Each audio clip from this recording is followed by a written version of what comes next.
Hello students, welcome to the pole science of class 12 arts, and today we will discuss the topic relation with China, and that is from the same topic, that is India's foreign policy. So previously we read about trade relations with United States of America, then India's role in United Nations. So today we will proceed with relation with China.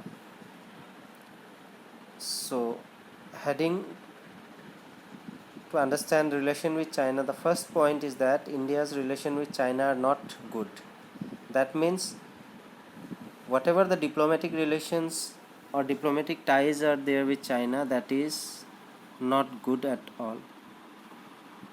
It is on an average note because of the following fact. Why it is not good? Number one is boundary disputes. Clear?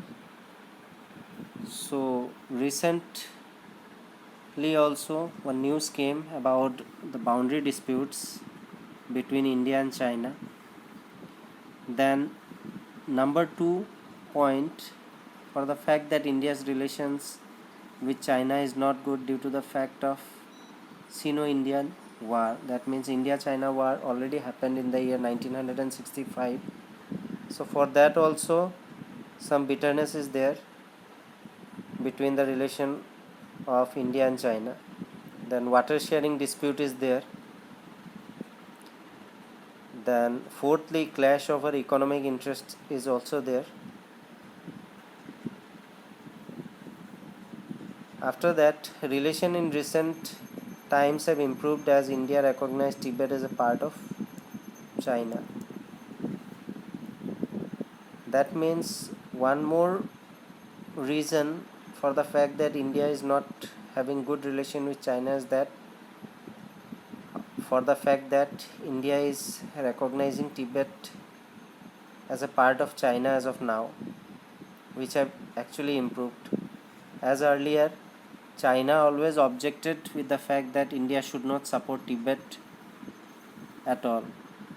So now India is slowly starting to recognize Tibet as a part of China. That has in the recent times made the relationship between China and India a little good for the fact that it has accepted Tibet as a part of China. So summarizing the relationship with China, we can say that it is on an average note. It is not so good and not so bad. It is not so good for the fact that it has boundary disputes with China. Then India and China have fought war in the year 1965. Then it has water sharing disputes also, and last but not the least, it has clash over economic interests also. And in the recent times, the relationship between India and China has improved for the fact that India has started recognizing Tibet as a part of China. Clear? After that, its relationship with Pakistan. So as we all know that relationship with Pakistan, since both the country got independence, since that time only, the relationship is not at all good, and it's not good till date, that is 2020. So being a part of India and sharing same traditions and culture with India, the relations were still lukewarm. And why the relation is not good with Pakistan is for the fact that it has border issues. Wherever India and Pakistan is sharing border, so both these countries are having border issues from that time. Then it has water sharing issues. Then for the most important point for the bitterness between India and Pakistan's relation is the stand on Kashmir, because Indian administration's stand on Kashmir is very clear that Kashmir is an integral part of India and that will never be given to Pakistan at any cost. So this is one of the prime concern, prime reason for the disturbances or bad relations that India and Pakistan is having till date. And according to some news, it is also said that there has been forceful conversions of Hindus to Islam. This is a bit printing mistake. This will be conversions. CONVERSIONS. So what they are doing in Pakistan is that they are forcefully converting Hindus into Islam. Clear? So these are the issues that India and Pakistan is sharing, and the relations that they are sharing is not at all good due to border issues, due to water sharing problems, due to India's stand on Kashmir, and due to forceful conversions of Hindus to Islams. This was all about the relationship of India with Pakistan. And last but not the least, India's relation with Russia. So as we all know that after the Cold War also, where there was a bipolar world, that means superpower consisting of first world headed by USA and the second world headed by USSR. Since that time, India had good relations with this Union of Socialist Soviet Republic, and after USSR disintegrated in the year 1991, after that also when Russia was chosen as the replacement of USSR, at that time also India maintained good relations with Russia. So relationship between both the countries were always based on trust and mutual understanding. That means, as I have said you earlier, that during the time of USSR also, when there were 19 countries united together, and when USSR disintegrated, after that also when Russia was taken as the replacement of USSR, in both this time India shared a good relations which was based on trust and mutual understanding. As suppose you can assume that both India and Russia had a relation which was based on trust also and mutual understanding also.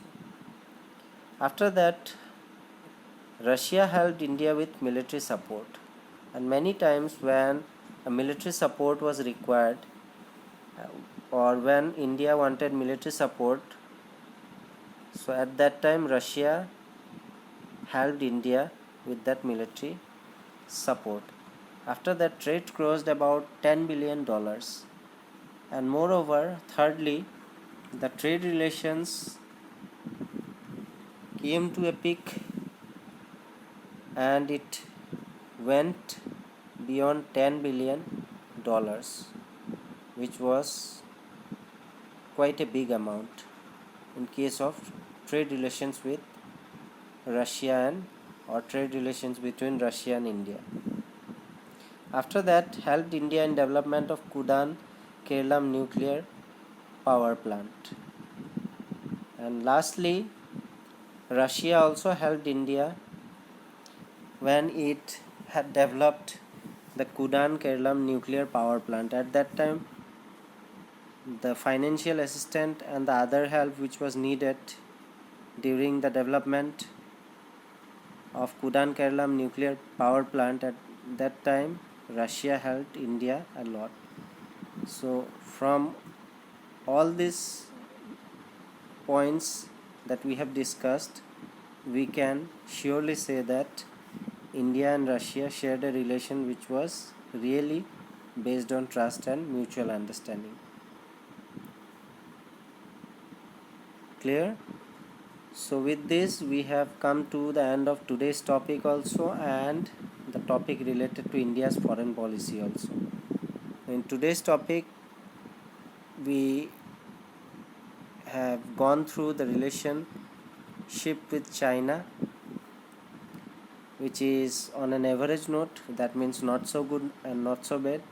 After that, we read about the relationship with Pakistan, which is on a very negative note due to border issues, water sharing issues, then India's stand on Kashmir, and after that lastly we read about the relationship with China, which was very good at the earliest time also and till date also, because of the fact that both these countries shares the relationship between them, which is based on trust and mutual understanding. And apart from that also, Russia and India share a good trade relations, which has about a turnover of $10 billion. Clear? So I hope that whatever the points we read in the topic related to India's foreign policy is now clear to you. With that, I will wind up today's topic. Thank you.